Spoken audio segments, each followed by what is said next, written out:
श्री गुरुदेव दत्त. श्री स्वामी समर्थ. श्री गुरुचरित्र अध्याय 2.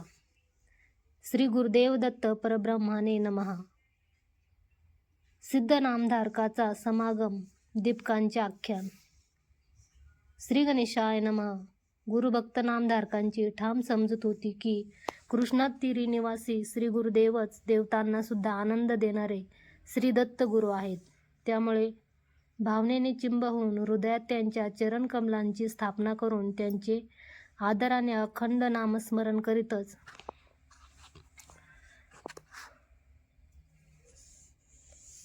त्यांच्या प्रत्यक्ष दर्शनाभिलाषेसाठी तो देहत्याग करण्यासही सिद्ध होता. म्हणूनच तहान भूक सुदीर्घ प्रवासाचा चक्का या कशाचाही काळजी न करता श्री गुरूंचे स्तवन करीत तो कृष्णातीरी मार्गक्रमण करू लागला. सुदीर्घ प्रवासामुळे तो खूपच दमून भागून एका झाडाच्या सावलीत विसावला व मनोमन गुरूंचे ध्यान करीत निद्राधीन झाला. त्या क्षणी स्वप्नात त्याला एक तेजपुंज भस्मलेपित जटाधारी पितांबर चर्मांबधारी असा योगी पुरुष कृपाळू मुद्रेत त्यांच्याजवळ विराजमान झालेला दिसला. योगेश्वराने त्याच्या कपाळावर भस्म लिंपले व शिरावर वरदहस्त ठेवून अभय दिल्याचे त्याला दिसले. क्षणार्धातच नामधारक जागृत झाला व विस्मयचकित होऊन त्याने चारही दिशांना नजर फिरविली. त्या योगींना त्याने स्वप्नात पाहिले होते ते कुठेही दिसले नाहीत. स्वप्नात दर्शन दिलेल्या योगेश्वराच्या प्रतिमेचे अखंड स्मरण करीत त्याने पुन्हा प्रयाण केले. गाणगापूर जवळच असलेल्या सिद्धनाळ ग्रामी पोहोचल्यावर स्वप्नातील ते योगेश्वर समोरून आल्याचे आपल्याच दिशेने येत असल्याचे त्याला दिसले.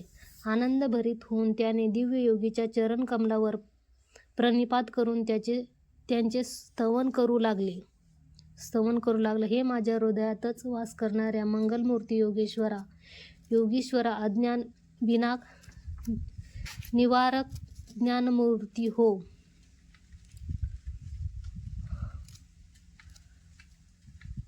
अलभ्य असे तुमचे दर्शन मला लाभले. माझ्यावर तुमचा कृपा कटाक्ष आहे हे निश्चित. माझे पूर्वार्जित सारे पाप नष्ट होऊन आज माझा उद्धार झाला. निसंशय माझे कल्याण झाले आहे. माझे पूर्वजही तृप्त झालेत. दैवयोगानेच तुमच्यासारख्या निजगुरूंची भेट झाली. गुरु प्राप्त करून घेण्याची माझी तीव्र इच्छा पूर्ण झाली. हे महामहिम योगी राजे, आपले नाव काय? आज कुठून व कोणत्या कार्यासाठी तुम्ही येथे आला आहात? अशा प्रकारे नामधारकाने त्या सिद्ध योगीचे चरण करून दिनवानपणाने प्रार्थना केली. तेव्हा सिद्धमुनी म्हणाले, वत्सा, मी एक सिद्धयोगी संन्यासी आहे. तीर्थयात्रेनिमित्त पुण्यक्षेत्राचे पर्यटन करीत असतो. भीमा अमरजा संगमावर वसलेले पवित्र क्षेत्र गाणगापूर येथे स्थित जगद्विख्यात योगी त्रिमूर्ती स्वरूपी नरसिंह सरस्वती हे माझे गुरु आहेत. तेच माझ्या जीवनाचे श्वास आहेत. हे गुरु कृपा सागरा व योगीजनांचे आत्मोद्धारक आहेत. ते अत्यंत विनम्र व दयाळू आहेत. सकल भक्तांची मनोभिलाषा पूर्ण करण्यास समर्थ असलेले ब्रह्मा विष्णू महेश्वर हे नरसिंह सरस्वती गुरूंच्या रूपात अवतरले. ते भवसागर पार करण्यास मदत करणाऱ्या नौकेसारखे आहेत.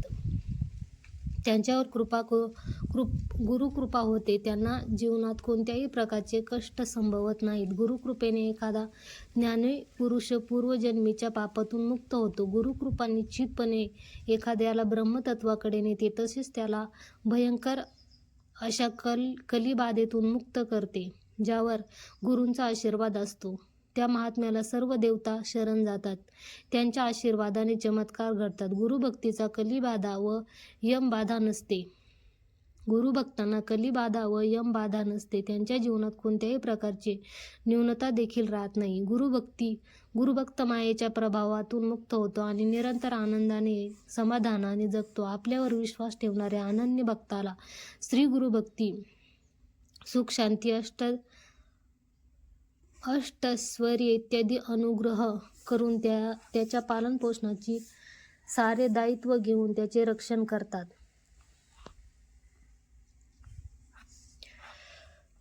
श्री दत्त गुरूंचे दर्शन व्यर्थ होत नाही. त्याचे प्रतिफळ अवश्य मिळते. थोर मोठे योगी सुद्धा आपल्या आत्मोद्धारासाठी ज्ञानमूर्ती असलेले श्री दत्तगुरूंची आराधना करत आहेत. त्यांच्या दर्शन मात्राने तत्क्षण दैन्य, ताप, पापदोष हे सर्व निश्चेषपणे नष्ट होतात. श्री गुरूंची मती सिद्धमुनींकडून ऐकून नामधारकाला गुरुविषयी जाणून घेण्याची उत्सुकता अजून वाढली. त्याने अत्यंत विनम्रतेने भक्तिपूर्वक सिद्धमुनींना हात जोडून विनंती केली, हे स्वामी सिद्धमुनी, मी निरंतर गुरुच्या ध्यानात मग्न असतो.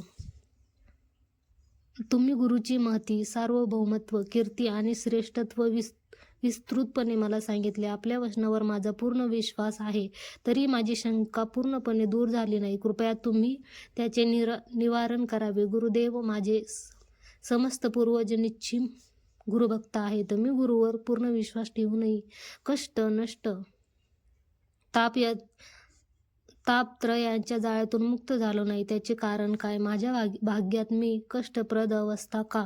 दया करून तुम्ही माझ्या या संशयाचे निवारण करावे. आपणच माझे उद्धारक आहात यात संशय नाही. मला खात्री आहे की आपली भेट ही माझे दुःख व शंका दूर करण्यासाठीच झाली आहे. माझ्या अनुग्रहानेच मला आपले दर्शन भाग्य मिळाले. केवळ तुम्ही मला सर्व दुःखांमधून पार करून माझा उद्धार करू शकता. कृपया माझा हात धरून मार्गदर्शन करून मला पुढे न्यावी. शिष्य नामधारकाचे वचन ऐकून सिद्धमुनी त्याच्यावर प्रसन्न झाले. पुढे त्याला उद्देशून म्हणाले, हे नामधारका, ऐक. गुरुकृपा निश्चितच एखाद्याला देवत्वाकडे नेते. ज्याला गुरुकृपा लाभते त्याला सर्व देवता वश होतात. गुरुभक्त सदैव आनंदित राहून तृप्त आणि शांततेत जीवन जगतो. गुरु कृपेनेच पूर्वजन्मीच्या या सर्व दुष्कर्मातून मुक्त होता येते. भक्तांच्या विषयी गुरूंच्या मनात कोणत्याही प्रकारचा भेदभाव मुळीच असत नाही.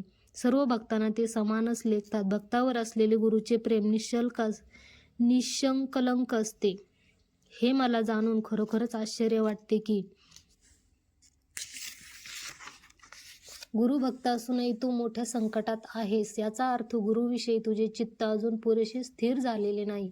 त्यामुळे तू संकटाच्या जाळ्यात अडकून व्यवस्थित झालेला प्रतीत होतो. तू आता श्री गुरु दत्त स्वरूपी गुरुला शरण जाऊन तोच सकल देवता स्वरूपी आहे असे समजून त्याची एकतत्वाने निराधार आराधना कर. मानवी रूप धारण करणारे आणि निराकार परमात्म्याचे तत्व साकार रूपात उपदेश करणारे सद्गुरू सामान्य नव्हे. भूमीवर सर्व देवता जरी एकत्रित झाले तरी ते गुरु सामर्थ्याच्या समतुल्य नसतात. गुरुभक्ताचे रक्षण केल्याविना राहत नाही. गुरुभक्तांचे रक्षण केल्याशिवाय राहत नाही. श्री गुरूंचे रक्षा कवच सदैव शिष्यासोबत असते. एवढ्या महान गुरूंची वंशानुवंश उपासना करूनही तुझी अशी दीनावस्था झाली आहे, हे विचित्रच आहे. तुझे मन गुरुवर सदृढ झालेले नाही असे दिसते. म्हणून तू या दुःखमय सांसारिक जगात अडकला आहेस व संकटाने ग्रासलेला आहेस. एक वेळा हरी कोपला तरी गुरु आपले रक्षण करतो, पण गुरुच कोपला तर ब्रह्मा, विष्णू, शिव असो किंवा हरी असो वा इतर कोणीही आपल्याला मदत करू शकत नाही. गुरूंची सामर्थ्य व योग्यता अतुलनीय आहे. गुरूंच्या कर्तृत्वाला, गुणवत्तेला समांतर काहीही नाही. त्याला मनपूर्वक व विश्वासाने प्रार्थना कर. तो नक्कीच तुझ्या प्रार्थनेला उत्तर देईल आणि तुला आशीर्वाद देईल. समर्पित भक्ताच्या संगोपनासाठी कारणीभूत असणारा तो महात्मा आहे. सिद्धमुनींचे वचन ऐकून नामधारकाला गुरुमहिमा आणि अधिक प्रमाणात व विशेषतेने जाणून घेण्याची जिज्ञासा उत्पन्न झाली. अत्यंत भक्तिभावपूर्वक नमस्कार करून त्याने विनवले, स्वामी, गुरूंच्या विषयी माझे मन स्थिर होत नाही. कृपया माझी शंका दूर करून माझे मन चित्त गुरुचरणी स्थिर होईल अशी माझ्यावर कृपा करा. गुरुमहिमा व श्री गुरुचरित्राचे निरूपण करण्यास माझ्यावर कृपा करा व मला ते योग्य प्रकारे समजावून सांगा. नामधारकाच्या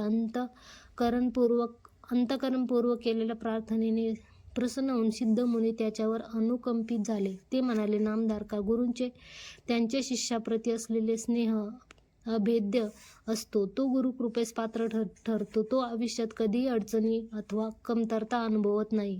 सिद्धमुनींकडून गुरुकृपेचे महत्त्व अवगत झाल्यानंतर नामधारकाला गुरुविषयी अधिक जाणून घेण्याची उत्सुकता वाढली. पूज्य भावनेने त्याने सिद्धमुनीच्या चरण कमलावर नमस्कार केला आणि कळकळीची विनंती केली. गुरुजी, कसे काय माझ्या मनाला गुरुविषयी संशयाने ग्रासलेले आहे. त्रिमूर्ती गुरु रूपात अवतरित होण्याचे कारण काय? एक वेळ हरी कोपला तरी गुरु आपले रक्षण करतो, पण गुरुच कोपला तर ब्रह्मा, शिव, हरी व अन्य कोणी आपली मदत करू शकत नाही. हे कोणत्या आधारावर सांगतात? त्याला प्रमाण काय? माझे मन गुरुवर विसावत स्थिरावत नाही. कृपया माझा संशय दूर करा आणि माझ्यावर कृपा करा, जेणेकरून माझे मन सदैव गुरुच्या चरण कमलावर स्थिर होईल. नामधारकाच्या अंतःकरणपूर्वक केलेल्या प्रार्थनेने तृप्त झालेले योगीराज सिद्धमुनी म्हणाले, हे शिष्योत्तम नामधारका, गुरुकृपा मिळण्यासाठी तू एक उत्कृष्ट प्रश्न विचारला आहेस. तू एक श्रेष्ठ गुरुभक्त आहेस, परंतु माझे मन गुरुमध्ये रमलेले नाही. मी वेदशास्त्राच्या सहाय्याने तुझ्या सर्व संशयाचे निरसन करेन, ते लक्षपूर्वक ऐक, अन्यथा तू फलांपासून वंचित राहशील.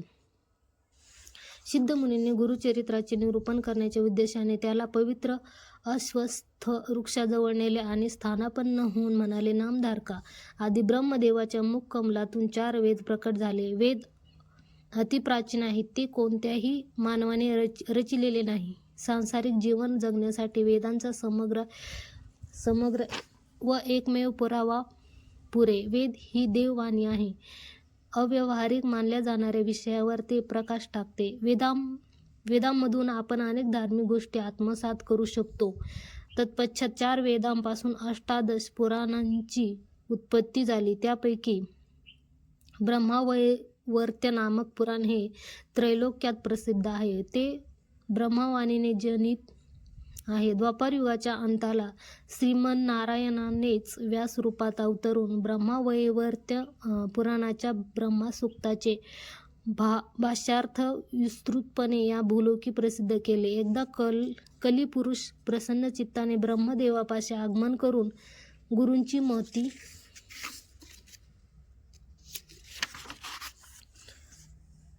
अद्याप सांगावी अशी मागणी करतो. शिष्य नामधारक सिद्धयोगीचे हे व्याख्यान ऐकून अत्युत्साही झाला. त्याने पुनश्च सिद्धमुनींच्या चरणावर वंदन करून त्यांना प्रार्थना केली. ज्ञानबोधाने अज्ञान निवार करणाऱ्या हे सिद्धयोगी, आपण मला आपल्या दर्शनाचा योग मिळवून दिला. हे भवतारका, ब्रह्मदेवाने कोणत्या उद्देशाने कलिपुरुषाला गुरुमहिमा सांगितली? कृपया याविषयी मला अधिक माहिती द्या. नामधारकाच्या प्रार्थनेने संतुष्ट झालेले योगीराज सिद्धमुनी म्हणाले, शिष्य नामधारका, मी तुझ्या सर्व प्रश्नांचे उत्तर देईन, कारण तू उत्तम रीतीने व प्रामाणिकपणे गुरुविषयी प्रश्न करीत आहेस. तुझी ही जिज्ञासा आम्हा दोघांना जुळवून आणण्यासाठी कारणीभूत आहे. वास्तवात गुरूंचा स्वभाव आणि स्वरूप हे एक रहस्य व अदृश्य आहे, जे अगोचर असते. योगमायेने प्रभावित होऊन संसार बंधनात अडकवलेल्या मानवाला गुरुला ओळखणे अवघड जाते. त्याचप्रमाणे केवळ पांडित्याने आणि शास्त्रज्ञानाने एखाद्या गुरूंना ओळखू शकत नाही. श्री गुरु चरणकमलांना समस्त तीर्थक्षेत्राची तीर्थीकरण करण्याचे सामर्थ्य आहे. हृदयाच्या तळात गुरुविषयी श्रद्धा भक्ती असली तर शीघ्रतेने फळ मिळते, तसेच ज्ञानही मिळते. त्याचे मानवी देह पाहून आम्ही फसतो. शरीर हे केवळ आवरण आहे. संशयी आत्म्याला कोणत्याही विषयात ज्ञान मिळत नाही. सर्व तीर्थक्षेत्राचे शुद्धीकरण करणाऱ्या श्री गुरु देवांचे चरणकमल जो आपल्या हृदयात प्रतिष्ठित करतो, तो सर्व दोषांपासून व पापांपासून मुक्ती करतो. अशा विश्वासू भाग्यवान भक्ताला गुरु लवकरच प्राप्त होतो आणि त्याला गुरुची जाणीव होते. ईश्वर प्रसादाने व श्री गुरु परंपरेने सूक्ष्म असलेले निजज्ञान उत्पन्न होते. गुरुची स्तुती करताना कोणत्याही प्रकारचे विश्लेषण करू नये, त्यामुळे केलेले स्तवन पूर्ण होत नाही व त्यांना ओळखूही शकत नाही. आता मी तुला सृष्टी निर्माणविषयी सांगतो. पूर्वी प्रलयाच्या समयी क्षीराब्धिशयन आदिपुरुष श्रीमन्नारायणाने वटवृक्षावर विराजमान असताना त्याला सृष्टीची रचना करावी अशी इच्छा झाली. तेव्हा तो निद्रास्थितीतून जागृत झाला. प्रथमतः ब्रह्मानंदरूपी विराट पुरुष श्रीमन्नारायणाच्या नाभीतून दिव्य कमल उद्भवले. त्या कमलातून श्रीमन्नारायणाने प्रजापती ब्रह्मदेवाची उत्पत्ती केली. ब्रह्मदेवाने चारही दिशेत पाहिल्यामुळे तो चतुर्मुखयुक्त झाला. त्यावेळी त्याला कोणतेही जीव दिसले नाहीत.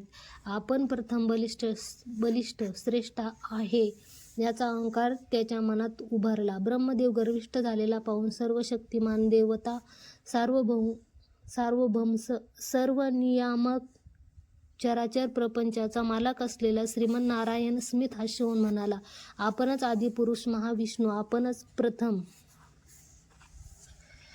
माझी आराधना करूनच माझ्यातच आश्रय घे. हे ऐकल्यावर ब्रह्मदेवाचा अहंकार नष्ट झाला. आदिमूर्ती श्रीमन्नारायणाला वंदून ब्रह्मदेवाने अनेकविध प्रकारे त्याची स्तुती केली. स्तुतीने संतुष्ट झालेल्या नारायणाने ब्रह्मदेवाला सृष्टी रचण्याचा आदेश दिला.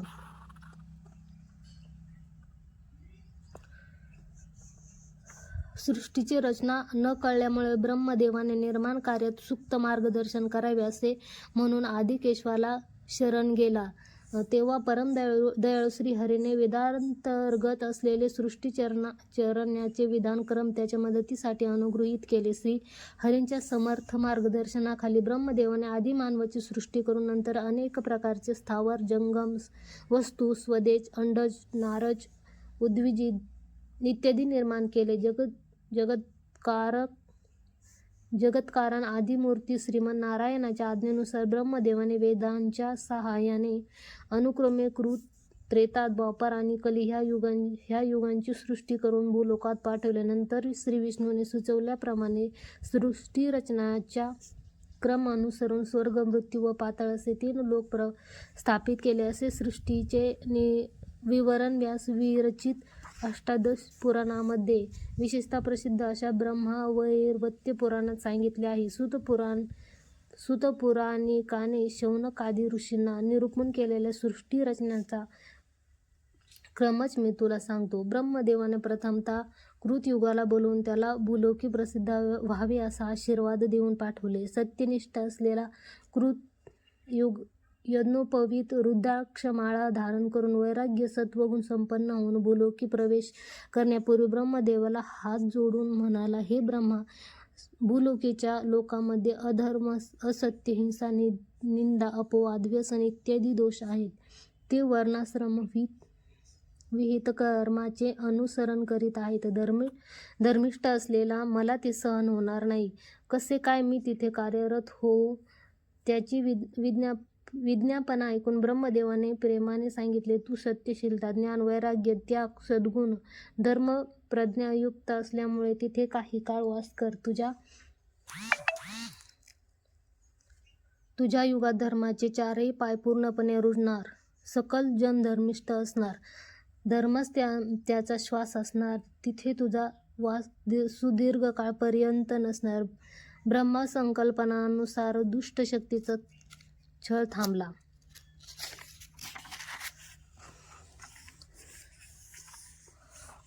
धार्मिकताच लोकांचा धर्म होता. तथापि त्यांच्या इच्छेनुसार कृतयुगाचा प्रवेश पृथ्वीवर अल्पकाळ टिकला. कृतयुगाचा प्रभाव भूतलावावर बहुकाळ राहिला नाही. सत्ययुगाची अवधी संपन्न झाल्यावर ब्रह्मदेवाने स्थूलकाया असणाऱ्या त्रेतायुगाला भूतलावावर पाठविले. त्याने हस्तात कुश, समिधा इत्यादी यज्ञ सामग्री धरून भूलोकी आगमन केले. धर्मपारायणाच्या त्रेतायुगात प्रजा यज्ञांनी रहात व धर्मशास्त्राचे कठोरपणे पालन केले होते.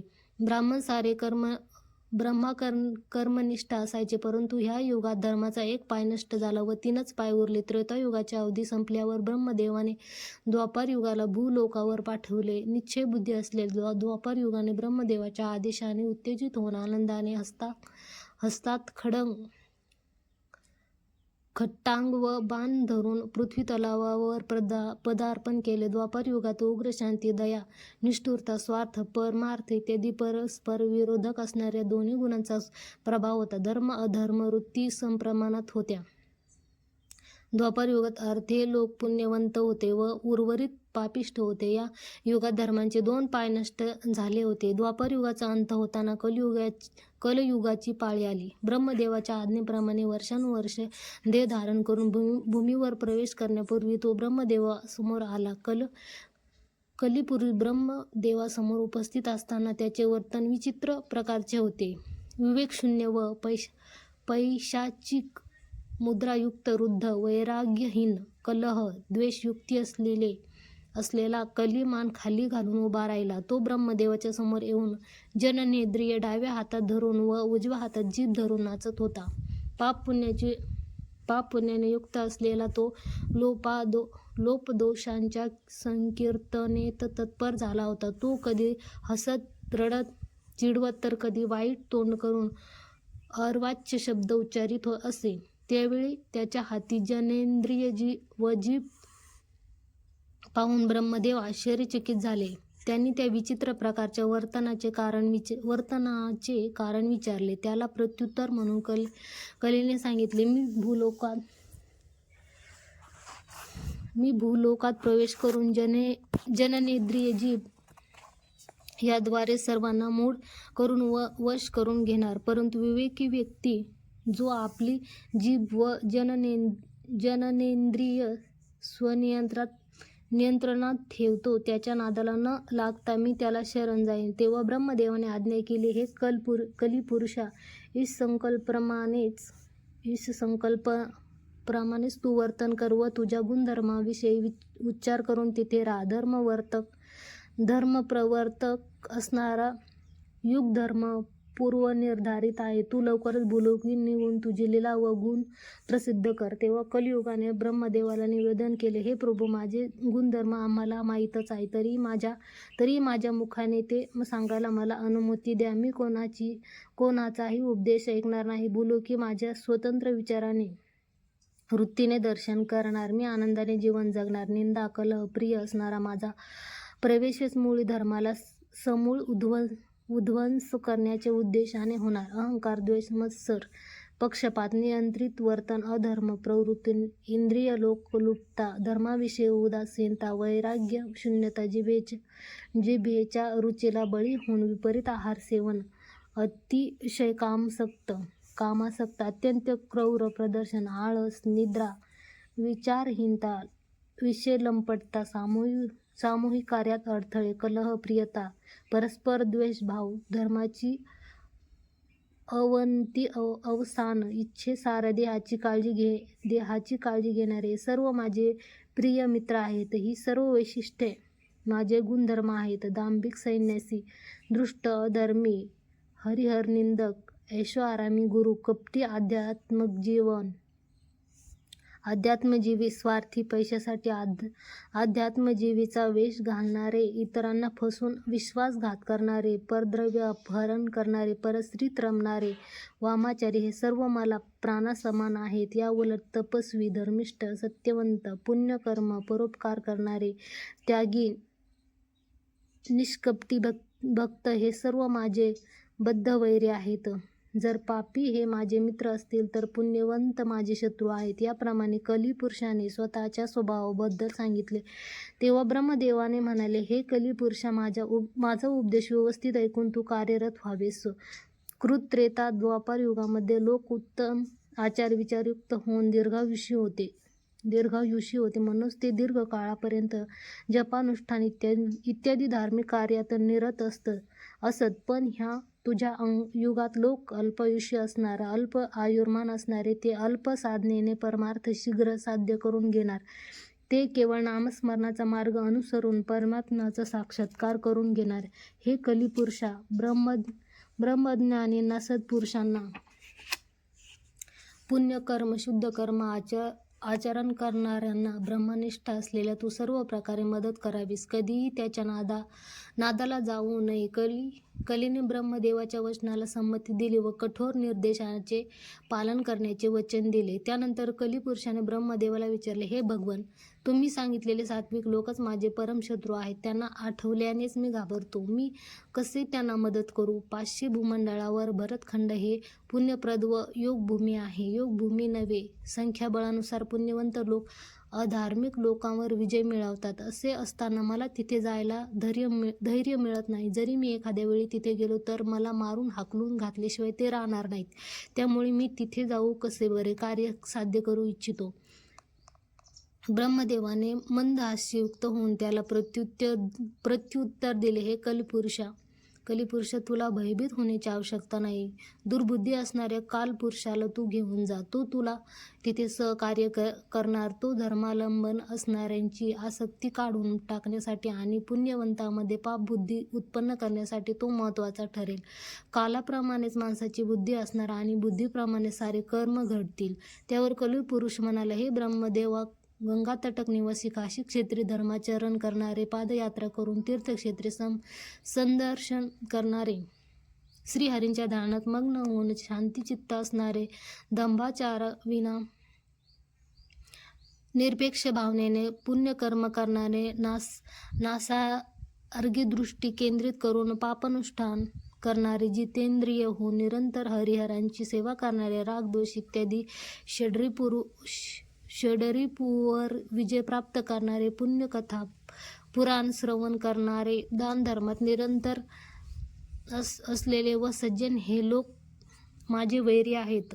वेदशास्त्र निंदक, धर्मविरोधी, संसाराच्या मोहाने केवळ पती व मुलांवर प्रेम करणारे, हरिहरामध्ये भेद करणारे, स्वतःच्या आईवडिलांची निंदा करणारे व त्यांना दूर करणारे आणि त्रिमूर्तींना आपल्या जीवनाची स्थिती गतीला दूषण देणारे सर्व माझे पंचप्राण व आत्ममित्र आहेत.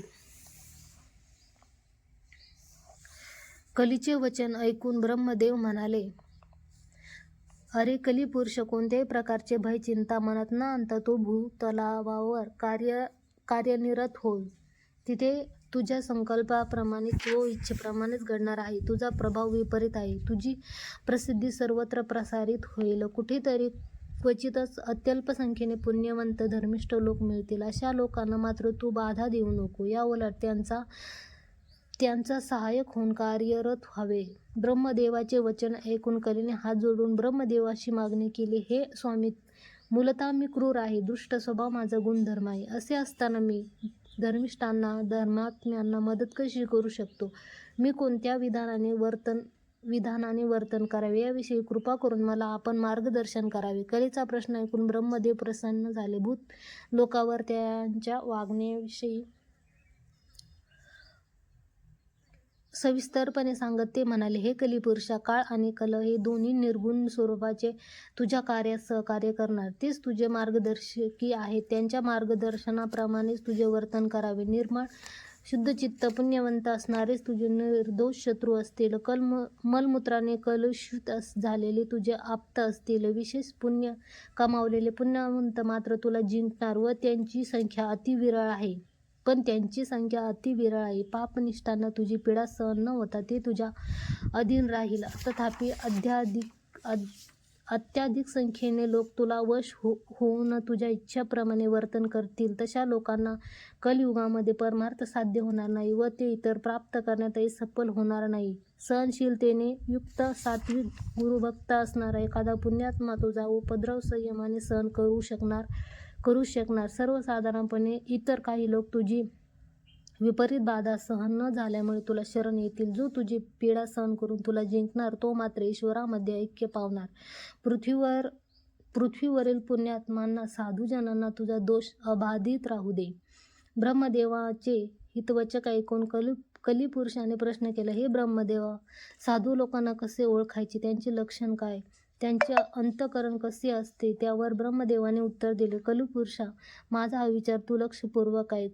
परिशुद्धता, ज्ञान, निर्लोभित्व, निस्वार्थी, धैर्यशीलता इत्यादी गुणांनी युक्त अनेक साधू या भूतलावर वास करतात. त्यांना तुझा दोष लागणार नाही. हरिहरांच्या आराधकांना, काशीसारख्या पुण्यक्षेत्री निवास करणाऱ्यांना ऐक्य भावाने व उत्साहाने निरंतर गुरुसेवा करणाऱ्यांना, माता पित्यांची सेवा करणाऱ्यांना, धर्मिष्ठांना, ब्राह्मणांची सेवा करणाऱ्यांना तुझा दोष लागणार नाही. गायत्री भजकाला, गोप भक्ताला, तुळशी भुजकाला, पुराण पारायण करणाऱ्यांना, वंशपरंपरागत गुरुसेवेत तत्पर असणाऱ्याला तुझा भक्त अबाधित असणार. धर्मकार्यानिरत असणाऱ्यांना, शास्त्र पारंगत व शास्त्र पारायण करणाऱ्यांना, सुश्रुतांना, विवेकांना, धर्मकार्य आचरणाऱ्यांना तुझी बाधा होणार नाही. अशा लोकांच्या वाटेला तू जाऊ नये. अधिकतम पुण्यवंत तुझ्यावर विजय साधणार, त्यांना तुझा दोष लागणार नाही. हे सारे ऐकून ब्रह्मदेवांच्या कठोर आदेशाचे पालन करण्याचे वचन कलिपुरुषाने दिले. त्यामुळे गुरुभक्तांना कलीची बाधा होत नाही. पुढे कली ब्रह्मदेवाला म्हणाले, हे ब्रह्मदेव, गुरु म्हणजे कोण? त्याला कसे ओळखायचे? त्याचे स्वरूप कसे असते? गुरु या शब्दाचे तात्पर्य तरी काय? गुरूंचा महिमा काय? कोणत्या कारणाने तो सर्वांना आनंदी, अगदी देवांना वंदनीय असतो? कृपया माझ्या सर्व शंकांचे निरसन करून समाधानकारक विवरण द्या. त्यावेळी ब्रह्मदेवाने त्याला समजावून सांगितले की, हे कली, ज्या कुणामध्ये तुला सत्यतत्व बिंबित झालेले दिसेल त्यालाच तू गुरु असे समज. ज्ञानदाता हाच गुरु असतो. कोणती गोष्ट श्रेष्ठ व का श्रेष्ठ याविषयी निर्णय घेण्याची क्षमता, योग्य अयोग्य तारतम्य ज्ञान जो आपल्याला प्रदान करतो तोच खरा गुरु असतो. गुरु हा ज्ञानसंपन्न मुक्तता असतो. गुरु हे देह नव्हे, पाप दहन करणारा, सिद्धी देणारा व अज्ञानाचे निवारण करणाराच गुरु होय. गुरु शब्दातील ग कार सिद्धी प्राप्त करून देते. ओकार हे विष्णूंचे अव्यक्त रूप सुचविते, तर ऋकार शेष पापांचे शमन करते. म्हणूनच श्री गुरु खरोखर ब्रह्मा विष्णू महेश्वर स्वरूपी आहे. भगवत शक्ती गुरुरूपाने कार्यरत आहे. तोच परब्रह्मा म्हणून लक्षात ठेवावे. गुरुदेवापेक्षा अधिक श्रेष्ठ आहे. गुरु शक्ती आहे. गुरु हा दृश्यरूपी भगवंत आहे. तोच जीवनाची अत्युत्तम दृष्टी, अंतिम आश्रय आणि अमूल्य निधी आहे. गुरूंचा अनुग्रह सकल श्रेयोभिवृद्धीला मूल आहे. गुरु हा 2 अक्षरांचा मंत्र गणेश, अग्नी व विष्णू नामाने युक्त आहे. गणेशाला, अग्नीला आणि विष्णूला गुरु हे नामाभिधान आहे. त्यांना गुरुपद असल्यामुळे ते चतुर्विध फळ अनुग्रह करतात. माता पिता आणि परशिव हे गुरु समान आहेत. जर शिवाला कोणावर कोप आला तर गुरु त्याचे रक्षण करतो, पण गुरुला जर एखाद्यावर कोप आला तर शिव असो वा अन्य कोणतेही देवता असो त्याचे रक्षण करायला असमर्थ ठरतात. श्री गुरु साक्षात परब्रह्म विष्णू महेश्वर स्वरूपी आहे. तोच साक्षात परब्रह्म आहे. गुरु ब्रह्मामध्येच विलीन असतो. गुरुच प्रत्यक्ष अत्युत्तम परमतत्व, गुरुच तत्वाला मूळ आहे. म्हणूनच सर्वांनी आपल्या आत्मोद्धारासाठी, इह पर कल्याणासाठी श्री गुरूंचा आश्रय घ्यावा. शिव प्रसन्न झाले तर विष्णू भक्त स्थिर शाश्वत असलेले गुरुभक्ती प्राप्त करून घेतात. त्यांना गुरूंचा परिचय होतो, लाभ होतो. गुरु प्रसन्न झाल्यावर ईश्वर भक्ताधीन होतो. गुरु प्रसन्न झाले तर जगदीश्वर सर्व सिद्धता आता जनार्दन संतुष्ट होतो. म्हणून सर्वांनी निज गुरूंना शास्त्रोक्तरित्या पूजन करावे. तेव्हा सकल धर्मकार्याचे पुण्य त्वरित लाभतात. गुरुसेवेने सर्व सिद्धी त्वरित लाभतात. गुरु सामान्य नसतो. गुरुच तीर्थ, व्रत, योग, याग, जप, तप इत्यादी धर्मकार्य ज्योती स्वरूपाने प्रकाशित असतो. म्हणूनच या सर्व अनुष्ठानासाठी ज्ञान देणाऱ्या प्रकाशरूपी गुरुची शास्त्रोक्त सेवा करावी आणि त्यांना भजावे. श्री गुरु चरणी शरण जाणे हाच अत्यंत श्रेष्ठ त्याग आहे. शिष्याच्या सेवेने प्रसन्न झालेले गुरु आपल्या निष्ठावंत शिष्यांना आचार्य, वर्ण, धर्म, विवेक, यज्ञ, कर्म, भक्ती, विवेक आणि वैराग्य समन्वित असलेले परमात्मतत्वशास्त्र नुसार बोधन करतो. त्याशिवाय शिष्यांना सकल धर्मचरणाचे फळ अनायासे व सहजतेने देतो. गुरुभक्ती, गुरुसेवा ही त्रिमूर्तीची भक्तिसेवा आहे. साधकाने प्रथम आपल्या गुरुमध्ये देवाला पाहावे. गुरु हा सर्वोच्च धर्म आहे. अदृश्य भगवंताचे श्रेष्ठत्व शक्तीचे दृश्य स्वरूप म्हणजेच गुरु होय. गुरु कृपा सर्व समृद्धीचे मूळ आहे. गु हे अंधकाराचे प्रतीक आहे व रू हे तेजाचे प्रतीक आहे. म्हणजे शाश्वत ज्ञान देऊन अज्ञान नाश करणाऱ्यालाच गुरु मानला जाईल. गुरु ही अमूल्य संपत्ती आणि सर्वोत्तम दृष्टी आहे. गुरुकृपेविना देवानुग्रह प्राप्त करण्यात यश मिळत नाही. जनक, जन्य आणि शिव हे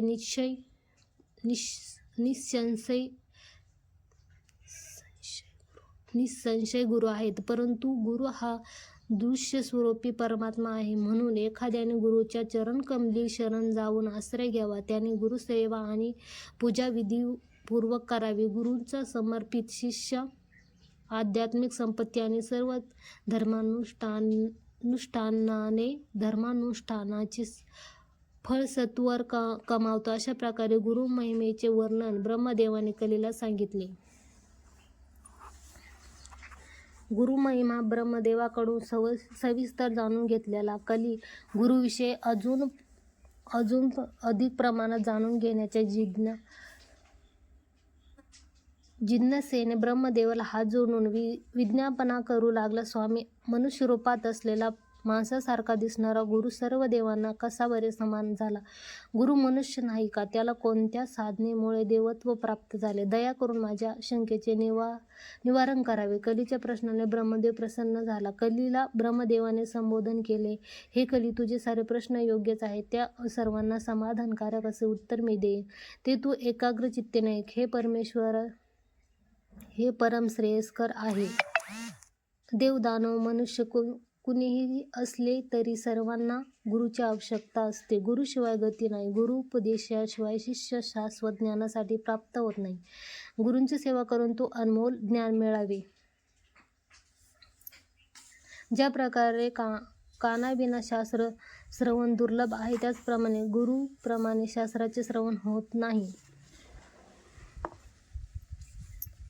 म्हणजे गुरुच्या सानिध्यात मन एकाग्र करून श्रद्धाभक्तीने गुरुवचनाने श्रवण केल्याने शास्त्राचे श्रवण होते व त्याचा अर्थही समजतो. श्रवण करून शास्त्र अर्थ समजला तरच त्याचा उपयोग होतो. शिष्याने शास्त्रवचन आणि गुरुवचन हेच अंतिम सत्य आहे असे स्वीकारल्याने त्याला ब्रह्मा वश होतो. गुरुशिवाय ब्रह्माचे गूढार्थ ज्ञान मिळत नाही. शास्त्र श्रवणाने मानव संसार सागरातून मुक्त होतो. स्वतःच्या उद्धारासाठी सर्वांनी काया वाचा मनाने तेजोमय तेज स्वरूपी श्री गुरुचरणी आश्रय घ्यावा व त्याची सेवा करावी.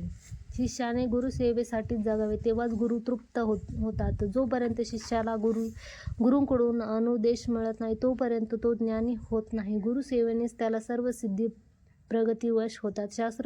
शास्त्र परस्पर वाचल्याने निरोधाभास असल्यासारखे वाटते, परंतु गुरुपदेशाने निरोधाभास दूर होतात आणि प्रगतीचा मार्ग प्रशस्त होतो. सर्व सिद्धीला गुरुसेवाच मूलभूत आहे. गुरु सेवा निवृत्तीनेच प्रसन्न होतो. गुरु हा सर्वत्र अधिराज्य करणारा दृश्य परमात्मा आहे. गुरुचा अनुग्रह सर्व श्रेयोभिवृद्धीला कारणीभूत आहे. गुरु कृपेविना ईश कृपाही होत नाही. गुरु महिमेविषयी स्पष्ट करण्यासाठी सिद्धमुनींना नामधारकाला एक पौराणिक कथा सांगण्याची इच्छा व्यक्त झाली. सिद्धमुनी म्हणाले, नामधारका, मी तुला पुराण काळातील अभूतपूर्व कथा सांगतो. ते तू लक्षपूर्वक आहे. गुरुत्वाचे मर्म ग्रहण कर. शिष्योत्तमा, पुण्यप्रदाशा, गोदातीरी काठी भव्य अरण्यात अंगिरस मुनीचे आश्रय विराजमान होते. तेवढेच नसून प्रत्येक प्रकारचे वृक्षराशी, कस्तुरी आदी विविध तऱ्हेचे मृग त्या पवित्र वातावरणात जगत होते. तिथल्या दिव्य वातावरणात अनेक ऋषीगण देखील तपश्चर्येत निमग्न असत. त्यापैकी पैल ऋषींचा पुत्र वेदधर्म नावाचे एक सद्वृत्तीचे मुनिवर राहत होते. त्यांच्याकडे वेदशास्त्र अध्ययनासाठी अनेक उत्तम शिष्य राहत असत. त्यामध्ये दीपक नावाचा एक शिष्य एकनिष्ठेने, श्रद्धेने, तत्परतेने गुरुसेवा करीत असे. वेदशास्त्र विषयात सुद्धा त्याचे उत्तम कौशल्य होते. आपल्या गुरुवर अढळ श्रद्धा ही त्याचे बळ व प्रेरक शक्ती बनली. एके दिवशी मुनी वेदधर्माने आपल्या शिष्याची परीक्षा घेण्याचे ठरविले. त्या उद्देशाने त्याने आपल्या शिष्यांना वत्सलतेने बोलावून विचारले, हे माझे प्रिय शिष्यानो, माझ्यावर तुमचे खूप प्रेम माझ्यावर तुमचे बरोबर प्रेम असले, माझ्यावर तुमचे खरोखर प्रेम असले तरी तुम्ही माझे वाक्य अक्षरशः पाळावे. पालन करायला तुम्ही सिद्ध आहात का? तेव्हा शिष्य नम्रतेने म्हणाले, अहो गुरुजी, आपण आमच्यासाठी प्रत्यक्ष परमेश्वर आहात. गुरु शिष्याचे संबंध अविच्छिन्न असते. शिष्याला गुरु सर्वस्व असतो. आपले वाक्य व योजना आपल्या स्वतःच्या स्वार्थासाठी नसून आमच्या उद्धारासाठी असतात. आपले वाक्यच आम्हाला वेदवाक्य आहे असे असताना आपले वाक्य पालन करणेच आमचे आद्य कर्तव्य आहे. ह्यात पालन न करण्याचा प्रश्नच उद्भवत नाही. आम्ही आपले वाक्य त्रिकरणपूर्वक तंतोतंत पालन करून आपण गुरुवचन पालन न करणाऱ्याला रौरक नरकच गती हे आम्हाला माहीतच आहे. गुरुवचन पालन न करणाऱ्याचा उद्धार कधीही होत नाही. त्यांना जन्माजन्मांतरी अविद्यारूपी संसार सागरच अंतिम गती होणार. आपले वाक्य शास्त्रापेक्षा श्रेष्ठ आहे. तेच सर्व वेदांत सारांचे संग्रह होय. सर्वस्व असलेले सद्गुरु शिष्याला दुःखदायी अशा संसार नामक खळग्यातून उचलून उद्धार करतो. शिष्याचे मनोभावे जाणून वेदधर्ममुनीला अत्यानंद झाला. ते पुढे म्हणाले, माझ्या प्रिय शिष्यांनो, गतजन्मी मी अनेक पापकर्म केले आहेत. त्याच्या परिहार्थ आजपर्यंत मी अनेक धार्मिक अनुष्ठान आचरले आहे. त्या फलस्वरूपी माझे कित्येक पापे नष्ट झालीत, परंतु अजून थोडे शिल्लक आहे व ते मला भोगावे लागेल. त्याशिवाय मी ते पूर्णपणे क्षीण होणार नाही आणि मला मुक्ती देखील मिळणार नाही. माझ्या तपोबलाने त्याची उपेक्षा करण्यात अर्थ नाही, कारण ते पूर्वजन्माला कारणीभूत ठरेल. देहबळ असतानाच प्रत्येकाला ते सर्व स्वदेहानेच भोगावे लागते. हा देह कर्मफळ भोगण्याकरिता आहे. कर्म क्षीण झाल्यावर काळ पुढचा मार्ग दर्शवितो. सत्कर्माच्या बळाने दुष्कर्माचे निरसन होते. माझ्या पापांच्या परिहारासाठी धार्मिक अनुष्ठान करायला मला पवित्र क्षेत्री पदार्पण करायचे आहे. ईश्वर प्राण असलेल्या काशी क्षेत्री सर्व ताप पाप शीघ्र नाश होतात. म्हणून तुम्ही सगळे मिळून मला काशीला नेण्याची व्यवस्था करा. तिथे मी शिल्लक असलेले पाप भोगणार. त्यासाठी माझ्या शरीराची व्यवस्थितपणे काळजी घ्यायला मला तुम्हा शिष्याची आवश्यकता आहे. म्हणूनच तुमच्यामध्ये मनपूर्वक समर्पण भावनेने सेवा करायला जो सिद्ध आहे त्या समर्थ शिष्याने माझ्या दीर्घकालीन सेवेला सिद्ध होऊन माझ्याबरोबर काशीला निघावे. त्यांचे असे आवाहन ऐकताच दीपक नावाच्या शिष्याने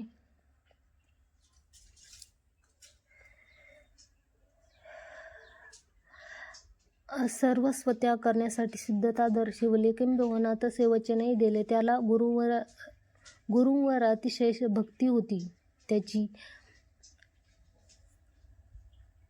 विवेकी शिष्य दीपकाला गुरुसेवेचे महत्त्व चांगल्या प्रकारे माहीत होते. गुरुसेवेचे सुवर्ण संधीचा लाभ घेण्यासाठी तो गुरूंच्या जवळ आला व भक्तीने वंदन करून म्हणाला, गुरुदेव, लवकरात लवकर तुम्ही तुमच्या पूर्वार्जित कर्माचे नाश करून घ्यावे, नाहीतर तीव्र देहयातना अनुभवावे लागेल. त्याचे शीघ्र प्रतिकार करून घ्यावे. काशी क्षेत्री मी आपली दीर्घकाळ सेवा करायला सिद्ध आहे. मला आज्ञा द्यावी. गुरुसेवेचे विधान मी जाणत नाही, तरीही पुरेपूर कार्यक्षमतेने मी आपली सेवा करेन. कृपया तुमच्या पापाची लक्षणे मला सांगा. असे सांगून त्याने गुरु चरणकमलावर नमस्कार केला. तेव्हा वेदधर्ममुनी म्हणाले, वत्सा दीपका, माझे पाप माझ्याशी जुळले असल्याने ते माझ्या देहाने मीच भोगणार. तेव्हा तू मात्र अतिदक्षतेने माझी काळजी घ्यावीस. तुझ्या पूरक सेवेने पापरहित होऊन काशी क्षेत्री मी मोक्ष अनुभवणार. दीपिका, अजून एक विषय लक्षात ठेव. रोगीची काळजी घेताना रोगीपेक्षा काळजी घेणाऱ्याला जास्त संकट भोगावे लागतात. तथापि मी माझ्या पापकर्माचे फळ भोगत असताना तू माझी सेवा अत्यंत तन्मयतेने आणि काळजीपूर्वक करावी. तेव्हा दीपक वेदधर्ममुनीशी म्हणाला, पूज्य गुरुजी, मी तुमच्या गत जन्मीचे पाप कृत्य स्वीकारण्यास व धीर धरून वेदना सहन करण्यास सज्ज आहे. माझ्या अशा कृतीने तुमची पापे नक्कीच धुवून जातील. कृपया मला संमती द्या. असे म्हणून त्याने समर्पक भावाने वचन दिले. तेव्हा वेदधर्ममुनी म्हणाले, वत्सा दीपका, माझे पाप माझ्याशी जोडले असल्याने ते मलाच भोगावे लागणार. ते पाप शिष्य असो, भक्त असो, स्वतःचे मूल असो वा कोणीही असो, ते स्वीकारू शकत नाही. म्हणून मी ते मीच अनुभवणे समजस आहे. देवता असो वा ऋषीमुनी असो, पुण्यात्मा असो वा ज्ञानवंत असो, प्रत्येकाने स्वकर्माचे फळ स्वतःच भोगून संपवावे लागते. मी 21 वर्ष कुष्ठरोग, अंगहीन, आंधळा, लंगडा अशा प्राणघातक रोगाने पीडित होणार. तू प्रसन्न चित्ताने दीर्घकाळपर्यंत व्यवस्थितपणे माझी सेवा करावीस. त्यामुळे तुझ्या मनात तू कोणताही विकल्प आणू नये. असे करायला सिद्ध असला तर सेवेसाठी माझ्यासोबत येऊ इच्छितो. मनात काही संकोच न ठेवता दीपक अत्यंत उत्साहाने गुरुसेवेला सिद्ध झाला. कारण गुरुस्वरूप सर्वव्यापक आणि गुरुसेवा करणे म्हणजे अखिल ब्रह्मांडाची सेवा करण्यासारखीच आहे, हा विषय त्याला चांगल्यापैकी ठाऊक होता. त्यानंतर वेदधर्ममुनींनी शिष्य दीपकासोबत काशीकडे प्रयाण केले व मणिकर्णिका घाटाजवळ असलेल्या कंबलेश्वराच्या शिवालयात आश्रय घेतला. सेवेच्या निमित्ताने त्याला अनेक ठिकाणी प्रसंगांचा सामना करावा लागला. दीपक मनपूर्वक अहोरात्र गुरूंची सुश्रुतीने राहत होता. पण तो किंचितही डगमगला नाही. तो बराच काळ गुरूंसोबत राहिला आणि अत्यंत अनुकरणीय मार्गाने त्यांना भगवान विश्वनाथ मानून त्यांची सेवा करीत राहिला. मुनी रोगमुक्त होतील ह्याची कोणतीही चिन्हे नव्हती. उलट काही दिवसांनी त्यांची कुष्ठरोग व्याधी उल्बण झाली. दीपकाने रात्रदिन गुरूंच्या प्रत्येक संभाव्य गरजांचे आकलन केले व प्रत्येक विषयात त्यांच्या इच्छेने पालन केले. वेदधर्ममुनींच्या संपूर्ण शरीरात प्राणघातक कुष्ठरोग पसरल्यामुळे त्यांना अकथित दुःख भोगावे लागत होते. कधीकधी संयम गमावून आक्षेपार्ह वर्तन करून दीपकाच्या सेवेत आपण तृप्त झालो नाही अशी भावना देखील दाखवीत असत. हे नामधारका भयंकर व्याधीने पीडित असलेल्या व्यक्ती अत्यंत क्रूर होतो. तो सज्जन साधू असो वा अन्य कुणीही असो, अशा परिस्थितीत निष्ठुर वचनच त्यांचा नित्य जप होतो. कालक्रमेण वेदधर्ममुनी देखील अत्यंत क्रूर वर्तन करू लागले. ते आहार, सेवा अशा प्रत्येक विषयात दीपकाचा दोष काढू लागले व विनाकारण त्याला शिवाय देऊ लागले. पण अधूनमधून शांत चित्ताने कारुण्यमय भावनेने म्हणत, वत्सा शिष्य शिरोमणी दीपिका, माझ्यासाठी तू अनेक कष्ट भोगत आहे. माझ्यामुळे तुझे जीवन कष्टकारक, दुःखमय झाले आहे. एकदा अति उद्योगाने, कठोर व निष्ठुर वचनाने त्यांची निंदा करीत तू माझी काळजी व्यवस्थितपणे घेत नाहीस. नियमितपणे तू माझे मलमूत्र काढून स्वच्छ करीत नाहीस. त्यामुळे मला माशा, डास वगैरे त्रास देतात. तुला गुरुसेवेचा क्रम अजिबात कळला नाही. हे नामधारका, हे सर्व पापचे सहज गुणधर्म आहेत. एखाद्याला पापक्लेश असला तर त्याच्या मुखातून सर्वाच्य शब्द बाहेर येतात. त्याची मती देखील भ्रष्ट होते. त्याचे परिणामकारक विवेक नष्ट होते आणि तो शुभ अशुभ जाणून घेण्यास असमर्थ होतो. हे सुद्धा पापाचे फलपरिणाम होय. या प्रकारचा माणूस शोक आणि अस्मारक योगाने पीडित होतो. रोगांमध्ये कुष्ठरोग हा अतिभयंकर दुःखदायक आहे. ते व्याधीग्रस्त माणसाला हीनावस्थेत ढकलतो. वेदधर्ममुनी देखील या स्थितीत होते. कुष्ठरोगामुळे ते संयम गमावून कष्ट भोगत होते. पण दीपक मात्र आपल्याला होणारे सारे कष्ट विसरून गुरूंच्या रोगाला, गुणदोषांना, क्रूर वर्तनाला अजिबात न घाबरता, न डगमगता, न दमता अत्यंत प्रेमाने व निष्ठेने त्यांची सेवा करीत राहिला. गुरुसेवेत असताना त्याने त्याच्या शारीरिक तणावाची आणि कष्टाची पर्वा केलीच नाही. याउलट त्याने गुरुसेवा अत्यंत आत्मीयतेने आणि आवेशाने केली. दीपक एका क्षणासाठी आपल्या गुरूंच्या चरणकमलापासून दूर राहिला नाही. प्रदीर्घ काळ पवित्र काशी क्षेत्री असूनही भगवान विश्वेश्वराचे दर्शन घेण्यासाठी एकदाही मंदिरात जावे ह्याचे आकर्षण त्याला झाले नाही. तसेच ध्यान, पूजा, देवदर्शन इत्यादी धार्मिक कृत्यामध्ये तो आसक्त होत नसे. कारण गुरुसेवाच अध्यात्म जीवनाची किल्ली आणि यशाचे रहस्य असल्याची त्याच्या अंतःकरणाला जाणीव होती. काही कारणास्तव शिष्याने तीर्थयात्रा, देवयात्रा, देहयात्रा केली नसावी. खरोखर सांगायचे तर शिष्याला त्याची आवश्यकताही नसते. पण आदर्श शिष्याने गुरूंनाच त्रिमूर्त स्वरूपी मानून त्यांची अहोरात्र सेवा अवश्य करावी. तसे केल्याने शिष्याचा उद्धार निश्चितपणे होतो. शिष्य दीपक ह्याचे अनुकरण करीतच देहभान विसरून सर्व संग त्यागून रात्रदिवस भूक, ताण अथवा निद्रा या कशाचीही चिंता न बाळगता गुरुचरणी आपले चित्त स्थिर करून एकनिष्ठेने भक्तिपूर्वक गुरुसेवा करीत होता. त्याला केवळ गुरूंच्या आरोग्याची काळजी होती, बाकी कशाचीही पर्वा नव्हती. तो सर्व समर्पण भावाने श्री गुरुचरणी पूर्णपणे लीन झाला होता. त्याच्या गुरुसेवेत त्याग व अनन्य प्रेमाचे संगम होते. बराच काळ गुरुपाशी राहून अत्यंत अनुकरणीय पद्धतीने त्याने गुरुसेवा केली. प्रत्येक संभाव्य अवस्थेत आणि प्रत्येक गोष्टीत त्याने गुरूंच्या इच्छेचे पालन केले. गुरुसेवेत असताना तो सर्व काही व सर्वांना विसरून जात असे, कारण गुरुवर त्याचे एकनिष्ठ, उत्तम, अढळ श्रद्धा व प्रेम होती. दीपकाची तीव्र गुरुभक्ती आणि एकनिष्ठेने व भक्तिपूर्वक केलेली गुरुसेवा पाहून साक्षात काशी विश्वनाथाने दर्शन भाग्य त्याला दिले. ते प्रसन्न होऊन म्हणाले, हे गुरु सेवेचे मर्म जाणणारे निष्ठावंत गुरुभक्त दीपका, मी तुझ्या निस्सीम भक्तीला प्रसन्न झालो आहे. तू मला गुरुमध्येच पाहत आहे. तुला पाहिजे तो वर मागून घे, असा वर देऊन त्याला अनुग्रहित केले. पण दीपक विचलित झाला नाही. तो त्याच्या संकल्पावर आणि तत्वावर ठाम होता. त्याने परशिवाला निवेदन केले, हे भगवान, मी गुरुच्या अनुमतीविना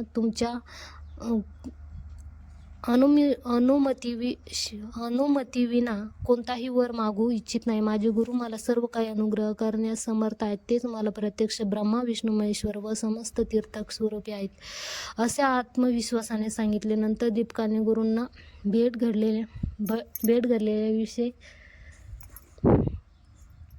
विषय सांगितलं व शंकराकडून रोगमुक्तीसाठी वरदान मागण्याची इच्छा व्यक्त केली. हे ऐकून गुरु रागाने म्हणाले, दीपका, माझ्या प्रारब्धाचे फळ मी स्वतः भोगून शुद्ध व्हावे तर वर प्राप्तीने ते पूर्णपणे क्षण होणार नाही, जे मोक्षमार्गी अडथळा निर्माण करते व पूर्वजन्माला कारणीभूत ठरते. म्हणूनच त्या माझ्या व्याधीच्या निरसनासाठी वर मागू नकोस. गुरूंचे वचन ऐकून तो परशिवाजवळ गेला आणि गुरु कोणत्याही वरदानाची अपेक्षा करीत नाही, असा हा सारा वृत्तांत सांगितला. त्याची गुरुप्रती वचनबद्धता पाहून भगवान शंकर आश्चर्यचकित झाले, कारण साधारणपणे महायोगींना देखील वर प्राप्तीसाठी कित्येक वर्ष आध्यात्मिक साधना करावी लागते. दीपक मात्र गुरु त्रिमूर्ती स्वरूप आहे व चतुर्विध पुरुषार्थ अनुग्रह करण्यास समर्थ आहे, असे मानून अवरात्र गुरुसेवेतच तत्पर राहायचा.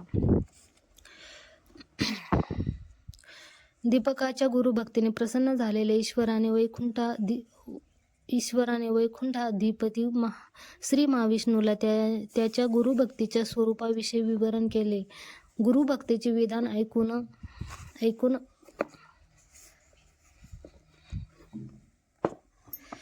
श्री महाविष्णू देखील आश्चर्यचकित झाले. गुरु शिष्यामधील अद्भुत वात्सल्यता पाहण्यासाठी श्री महाविष्णू काशी क्षेत्री आले आणि शंकराच्या वर्णनापेक्षा दीपकाचे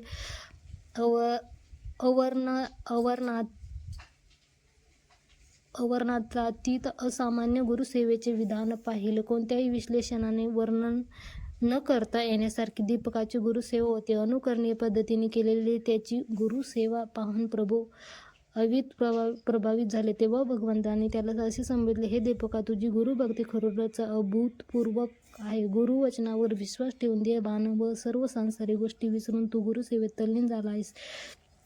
तुझ्या सर्व कृती शाश्वत ज्ञानाच्या प्राप्तीसाठी पात्र आहे. तुझ्या गुरुसेवेने मी प्रसन्न झालो आहे. गुरुशिवाय तू अजून काहीही जाणत नाहीस. किंबहुना गुरुप्रती तुझी भक्ती सेवा ही माझीच असेल. माझ्याकडून इच्छित वरदान माग, मी त्याचा अनुग्रह करीन. दीपकाने परमेश्वराला उत्तर दिले, हे सर्वात अंतर्यामी श्रीहरी, मी तुझ्या प्रीत्यर्थ जप, तप, यज्ञ, ध्यान, ज्ञानस्मरण, भक्ती इत्यादी धार्मिक अनुष्ठान केले नाही. मी मनपूर्वक तुझी सेवाही केली नाही. असे असतानाही मी आपल्याशी का वर मागायला अर्हर्य नाही? का बरे आपण मला वरदान देऊ इच्छिता? माझ्यासाठी मला गुरु श्री हरी आहे असे म्हणून त्याने कोणताही वर मागितला नाही, कारण त्याने जाणले होते की गुरु सर्व देण्यास, अनुग्रह करण्यास समर्थ आहेत. त्याच्या एकनिष्ठ गुरुभक्तीला व गुरुविषयीच्या वृत्तीला भगवान हरी अत्यंत प्रसन्न झाले व म्हणाले, वत्स दीपका, तुझी गुरुभक्ती परमोत्कृष्ट आहे. गुरुभक्ती म्हणजे सार्वभौम विश्वव्यापी असलेल्या माझीच भक्ती होय. गुरु सर्वस्व असे मानून एक भावनेने गुरुसेवा करणारे माझ्या आत्माच आहे. म्हणूनच मी तुझ्या समोर प्रकटलो. माता पित्यांची सेवा करणारे पतीच देव अशी भावना ठेवून पतीची सेवा करणाऱ्या पवित्र स्त्रिया, आचरणशील ब्राह्मण, यती, तपस्वी ह्यांना भक्तिपूर्वक वंदन करणारे, वेदात वेदांत अध्ययनात निरत असलेले, वेदशास्त्र धर्मग्रंथ पठण करणारे हे सर्व लोक मला प्रियच आहेत. मी गुरुभक्ताची, गुरुसेवकांची सर्व मनोकामना शीघ्र पूर्ण करतो व त्यांच्या योगक्षेमाचे दायित्व मी वाहतो.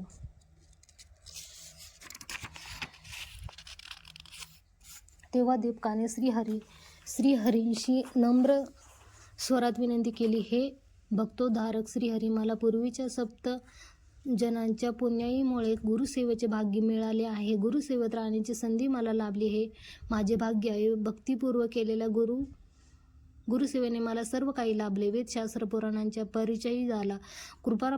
कृपा प्रदान करण्यात गुरु हा महत्त्वाचा घटक असून कृपादाता आहे, त्यामुळे अनमोल शाश्वत ज्ञानाची प्राप्ती होते. अशा गुरूंच्या चरणकमली मी आश्रय घेतलेला आहे. गुरूंचे मार्गदर्शन असले तर शिष्याची प्रगती होते. जीवनाचे ध्येय गाठण्यासाठी केवळ गुरु मदतगार असतो. ज्या पुण्यवंत शिष्यांनी गुरूंचा आश्रय घेतला आणि जे गुरुसेवेत आहे त्यांना अन्य कोणत्याही आध्यात्मिक साधनेची आवश्यकता नसते. जीवनमुक्त होण्यासाठी शिष्याचे परम कर्तव्य म्हणजे गुरुसेवा व गुरूंचा अनुग्रह, हे माझे ठाम मत आहे. गुरुसेवाचं ज्ञान मोक्षदेला मूळ आहे. मोक्ष प्राप्तीसाठी गुरुसेवकाला अन्य कोणत्याही साधनेची गरज नसते. समर्थ गुरूंची सेवा करणाऱ्याला असाध्य असे काही नसते. जे गुरुसेवेत सक्रियपणे सहभागी होतात त्यांना सर्व देवता वश होतात. गुरुसेवेमुळे सर्व सिद्धी मिळतात. समस्त तीर्थाचे संदर्शन होते, तसेच सत्याशी अनुसंधान होते. गुरूंचा प्रभाव देवापेक्षा अत्याधिक आहे. गुरुकृपेसाठी पात्र झाल्यावरच सत्याचा साक्षात्कार होतो. मला गुरुच देव आहे, अन्य कोणीही नाही. गुरुचा अनुग्रह प्राप्त झाला तर शंकर दूर असत नाही. जो वर तुम्ही मला देण्याची इच्छा करीत आहात तोच वर मला द्यायला माझे गुरु अत्यंत समर्थ आहेत. गुरुविषयी दीपकाच्या भक्तिभावाने वचन ऐकून श्रीहरी त्याच्यावर प्रसन्न झाले व म्हणाले, शिष्य शिरोमणी गुरुभक्त दीपका, तू धन्य आहेस. श्री शंकराने मी वर देण्याची इच्छा केली तरी तू वर घेतला नाहीस. तुझ्या गुरुभक्तीला संतुष्ट होऊन मी तुला वश झालो आहे. वर मागून घे असे पुन्हा मी तुला सांगत आहे, असे वचन श्रीहरीने दिले. तेव्हा दीपक म्हणाले, हे नारायण, जर तुम्ही मला वरदान देऊ इच्छिता असाल तर माझी तुम्हाला कळकळीची विनंती आहे. मला लौकिक कार्य काही नको. माझ्या हस्ते अखंड निरंतर केवळ गुरुसेवा घडू दे. गुरुवरील माझी श्रद्धा भक्ती द्विगुणित होऊ दे. वंशानुवंश अखंड गुरुसेवा करण्याचे भाग्य मला मिळावे. मी प्रत्येक जन्मात गुरुभक्त व्हावे. माझ्या गुरूंच्या दिव्य चरणांचा वियोग कदापि होऊ नये अशी माझी इच्छा आहे. एका आसक्त शिष्याने कोणत्याही प्रकारच्या उपासनेत किंवा धार्मिक कर्मकांडात न रमता आपल्या गुरुची अविरत सेवा करणे आवश्यक आहे. मला तो योग मिळू दे. निष्ठावंत शिष्याला जशी गुरुच्या मार्गदर्शनाची आवश्यकता असते ते मला निरंतर गुरुसेवा करण्याकरता लाभू दे. अशा शिष्याला स्वतः इतर आध्यात्मिक कार्यामध्ये गुंतून राहण्याचे अगत्य नसते. माझी सेवा आणि भक्ती जी मी आत्तापर्यंत गुरुप्रती आचरणात आणली आहे त्याबद्दल मला अद्याप संतृप्ती नाही. अद्याप ते पूर्ण झालेले नाही. माझ्यावर अशा प्रकारे कृपा करा की गुरुभक्ती माझ्या मनात खोलवर रुजली जाईल. मला अजून गुरुचा परिचय झालेला नाही, त्यामुळे माझे मन कामनेने गुरूंच्या वैगुण्याने व्याकुळ झाले आहे. तसेच गुरुचे स्वरूप जाणण्याचे सामर्थ्य ज्ञान मला प्राप्त होऊ दे, कारण ते पूर्णपणे मला जाणवले नाही. म्हणून गुरूंच्या विषयी संकल्प विकल्प बाधतात. तसेच लौकिकात आम्ही गुरुशी विचित्रपणे वागतो. कृपया याचा परिहार करा. केवळ असाच अनुग्रह मला द्या. याविषयी मला दुसरे काहीही नको. असे म्हणून त्याने श्रीहरीच्या दिव्यचरणी अभिवंदन केले. त्याच्या मागणीनुसार श्री महाविष्णूने वरदान दिले व म्हणाले, हे शिष्य शिरोमणी प्रिय दीपका, कर्मदोषांनी भरलेला मानवी देह केवळ गुरुसेवेने परमपवित्र बनतो. पूर्वजन्माचे पुण्य असले तर गुरुसेवेचा योग लाभतो. तुझ्या गुरुभक्तीने माझी त्रिमूर्ती तृप्त आहोत. आम्ही त्रिमूर्ती तृप्त आहोत. तुझ्या गुरूंची जी काही सेवास्तुती करत आहेस ती आमची सेवास्तुती होय. गुरुसेवेने तल्लीन झालेल्या निज शिष्याला गुरुचरणच श्रेष्ठ वैकुंठ लोक आहे. तेजस्वी उदांत सद्गुरू हे वरदान देण्यास अत्यंत समर्थ आहेत. जे त्रिमूर्तीही देतात. लवकरच तुला गुरूंचा पूर्ण परिचय होईल. गुरु सर्व विद्येचा आश्रयदाता आहे. सकल ज्ञान, वैराग्य, ऐश्वर्य, कीर्ती, सत्य, शांती, सद्गुण गुरुमध्ये स्थिरावल्यामुळे तो साक्षात भगवंत आहे. सर्व देवता निश्चय त्याला वश होतात. गुरु प्रसन्न झाले तर आम्हीही सहजपणे संतृप्त होतो. तुला गुरुसेवा उत्तम प्रकारे व पूज्य भावनेने केली आहे. तू गुरुसेवा उत्तम प्रकारे व पूज्य भावनेने केली आहे. तुला जीवनात उत्कृष्ट मिळेल.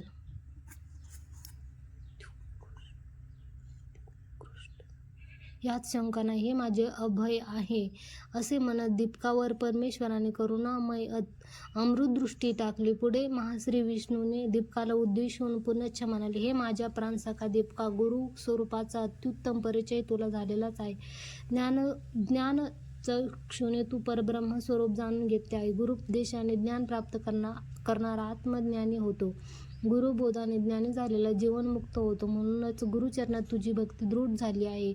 परमसत्य म्हणजेच ब्रह्माशिवाय दुसरे काही अस्तित्वात राहत नाही हे तुला समजले आहे. सर्वस्व ब्रह्मामय आहे. ह्याविषयी अन्य काही नाही हे सत्य जाणले आहेस. ब्रह्मानेच संपूर्ण ब्रह्मांड व्यापले आहे. तुझ्या विवेकबुद्धीमुळे तू योग्य अयोग्यातील फरक ओळखू शकेल आणि शुद्ध अंतकरणामुळे गुरुच्या स्तुतीमध्ये रमशील. असे केल्यास आम्हा देवांना नक्कीच आनंद होईल. एखादा जर गुरु आणि वेदांतात दृढ विश्वास ठेवून श्रद्धाभक्तीने गुरुसेवा करतो तर तो आम्हा त्रिमूर्तीच्या कृपेला पात्र होतो. वेदांनी उद्घोष केला आहे की गुरु हाच परमात्मा आहे. म्हणून तू दृढ निश्चयाने त्याची उपासना कर, तेव्हा सर्व देवता तुला वश होणार. 2 अक्षरी शब्द गुरु हाच अमृतासारखा सागर आहे. तो त्यात बुडतो तो खरोखरच भाग्यवान होतो. निरंतर गुरु स्मरण करणारा भक्त अमर होतो. गुरूंचा निश्चिम भक्त त्रिलोकात प्रसिद्ध होतो आणि पूजेला पात्र बनतो. जेव्हा एखादा माणूस तिने परात्पर देवतांपैकी कोणाची कृपा मिळवतो अथवा शाश्वत ज्ञानाचा अध्ययन करणाऱ्या ब्रह्मांडाकडून अनुग्रह प्राप्त करतो, तेव्हाच तो गुरुच्या संपर्कात येतो व त्याला गुरुसेवेचे भाग्य लाभते. तो पुण्यात्मा माझ्या ब्रह्मदेवाच्या किंवा परशिवा प्रीत्यर्थ तपाचरण करून जे फळ वर प्राप्त करून घेतो तेच फळ सद्गुरु भक्ती सेवा केल्यानेही प्राप्त करून घेऊ इच्छितो. म्हणून गुरूंना ब्रह्मा विष्णू महेश्वर असे संबोधले जाते. अशा प्रकारे उपदेश करून भगवान महाविष्णूने त्याला वरदान दिले. त्यानंतर महाविष्णूकडून अनुग्रहित झालेले शिष्य दीपकाने आपल्या गुरुपाशी आगमन केले. तेव्हा वेदधर्म मुनींनी दीपकाला विचारले, प्रिय दीपका, श्रीमन्नारायणाने तुला कोणता उपदेश दिला? तू सविस्तर मला सांग. तो ऐकल्याने माझे मन परमात्म तत्वाकडे स्थिर होईल. त्यावर दीपक म्हणाला, गुरुदेवा, तुम्हीच माझे ब्रह्मा विष्णू महेश्वर. मला जे काही आवश्यक आहे ते सर्व तुम्ही देण्यास समर्थ आहात. मला विष्णूकडून वर मागण्याची इच्छा झाली नाही. तरीही त्यांनी आग्रह केल्यामुळे माझी गुरुभक्ती अतिशय वृद्धिंगत होऊ दे असे मी सांगितले. तेव्हा श्रीमन्नारायणाने मला माझे अंतःकरण अजून गुरुसेवेत निमग्न होऊ दे असा वर दिला. अशा प्रकारे दीपकाने महाविष्णू व त्यांच्यामध्ये घडलेल्या संभाषणाची तपशीलवार माहिती दिली. त्याने गुरुच्या चरणकमली सर्व समर्पण भावनेने प्रार्थना केली. गुरुदेव, आजपर्यंत माझी गुरुभक्ती व गुरुसेवा पूर्ण झालेली नाही. मला अजूनही समाधान मिळालेले नाही. माझी गुरुभक्ती दृढ होऊ दे. आपले चरणच समस्त तीर्थाचे उगमस्थान आहे. तशा चरणांची सेवा भाग्य अनुदिन जन्मांतरे मला मिळू दे. त्यामधून मिळणारे सुख, समाधान, आनंद अन्य कोणत्याही मार्गाने मिळत नाही. मला आपल्या निरंतर मार्गदर्शनाचा लाभ होऊ दे. आपल्या दिव्य चरणांचा आनंद अन्य कोणत्याही मार्गाने मिळत नाही. मला आपल्या निरंतर मार्गदर्शनाचा लाभ होऊ दे. आपल्या दिव्य चरणांचा योग मला कदापि होऊ नये असा अनुग्रह करा. दीपकाची दृढ भक्ती, आत्मसमर्पण भाव, श्रद्धा, निष्ठा, कटिबद्धता, वैराग्य संपन्नता, मुक्त हृदय, सत्यशीलता, शिस्त, उदारता, तत्वबद्धता, सेवा, उत्सुकता, प्रामाणिकता, आत्मीयता, अधीनता, निस्पृहता, शरणागती, सर्व धर्म असे अनेक उदात्त गुण पाहून संतुष्ट झालेल्या गुरुवेद धर्माने आपले रोगग्रस्त वेशाच्या मायामय आवरण टाकून दिले आणि प्रसन्न चित्ताने दिव्य शरीर परिधान करून ते त्याच्या समोर प्रकटले. ते आता एक रोगी नव्हते. मिथ्या देहपीडा आता लुप्त झाली होती. फक्त त्यांच्या शिष्याची परीक्षा घेण्याकरता ते एक गंभीर रोगी असल्याचे भासवले होते. वेदधर्म ऋषींनी त्याला त्याच्या भौतिक आणि शाश्वत समृद्धीसाठी आशीर्वाद दिला. दीपकाची गुरुसेवा व साधना फलद्रूप झाली व त्याला सर्वस्व मिळाले. त्याला सर्व सिद्धी प्राप्त झाली. त्याच्या योग्यतेप्रमाणे त्याला मिळाले. गुरुसेवेमुळे त्याची विद्या फलप्रदायक झाली. त्याला जीवनात अजून प्राप्त करण्यासारखे काहीच शिल्लक नव्हते. यत्किंचितही गुरु सेवेद्वारे दीपकाने जन्मजन्मांतरीचे गुरुऋण यशाशक्ती फेडून महात्मा बनवून घेतले. गुरुभक्तीचा सराव करून गुरुचरण कमलाची सेवा करून सहजतेने हे जग पार केले. अशा प्रकारे ब्रह्मदेवाने गुरुमहिमेचे व गुरुभक्तीचे आख्यान कलिपुरुषाला कथन केले. गुरुमार्ग कल्याणकारक, निर्भय आणि सुगम्य आहे. त्या मार्गावर कोणीही क्रमण करू शकतो. हीच कथा सिद्ध मुनींनी नामधारकाला सांगितली आणि असा उपदेश केला. जेव्हा एखाद्याला अंतःकरणात दृढ गुरु भक्ती साठली जाते व जो गुरूंचे वाक्य अक्षरशः कार्यरूपात आणतो, केवळ तोच श्रेष्ठ शिष्य अनायासे हा संसार सागर पार करू शकतो. जो गुरुभक्तीने सर्व सिद्धी प्राप्त करून घेतो. पवित्र प्रेमाने साठलेले हृदयच श्री हरीचे वासस्थान आहे. यात काही संशय नाही. गुरुभक्तीचे महत्त्व शब्दाने वर्णन करता येत नाही. अहंकार गेल्याविना गुरूंची ओळख होत नाही. सर्व समर्पण भावाने जो गुरुवर दृढ भक्ती करतो अशा महान आत्म्याला ईश्वरही सहर्ष सढळपणे सहाय्यता करतो व त्याला प्रसन्न होतो. त्या महात्म्यासाठी ईश्वर कैवारी देखील बनतो. अशा महान गुरुभक्तावर भगवान केशव देखील प्रसन्न होतात. इथे परम कल्याणकारी श्री गुरुचरित्रा 2य अध्याय संपन्न होतो. श्री गुरुदेव दत्त. श्री गुरु दत्तात्रयार्पणमस्तु. श्री स्वामी समर्थ.